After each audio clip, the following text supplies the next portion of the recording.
This is our salt shed where we keep our salt for the snow event. The salt is packed high at the operations center in Surrey, where city crews have been busy. How much salt do you think on a day like tomorrow where we have a big snow event? It's around 1,000 tons per 24-hour event when we go through salt in the whole city. So that's what we go through. Yeah, so just a little bit. Yeah, just a little bit.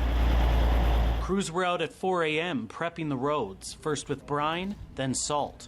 Instead of playing catch-up, we are ahead preventatively, making sure that the roads are in a condition that when the event comes, they are safe for our citizens. Snowfall warnings are in place across much of the province. It's expected to start falling once the clock strikes midnight. It is going to be first big storm of the year. Environment Canada says it could bring up to 20 centimetres to the south coast, maybe even more further east. After the cold comes the moisture and the clash of masses of air like this, and we are going to see a messy meteorological medley. In the Lower Mainland, the highways are maintained by Main Road, where crews will be working around the clock. As soon as we start plowing the snow, the trucks just keep going through their block, and as soon as they complete it, they come back and do it again, and just keep going until the snow stops.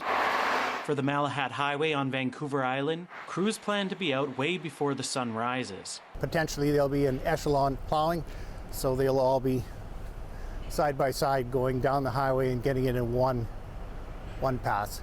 Last week, snow created chaos for commuters in the Lower Mainland, and BCAA saw a significant spike in calls. All hands are on deck for the coming storm, and we stopped by for some winter driving advice.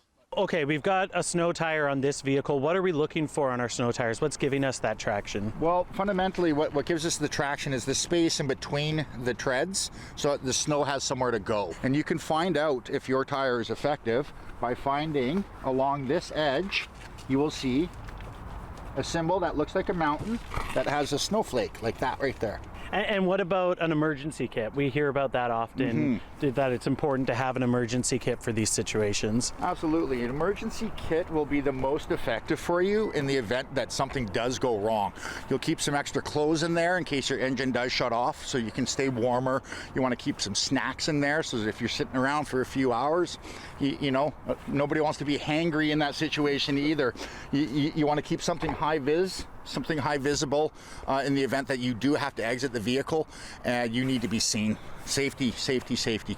Ahead of the snowstorm, the advice remains the same from the province, BCAA, and local municipalities. Don't go out on the roads unless you absolutely have to. Stay home, take a snow day. It's best for us to get out there and manage the snow when there's less traffic on the highways. The snowfall is expected to last for much of Wednesday, easing by the evening. Joel Ballard, CBC News, Surrey.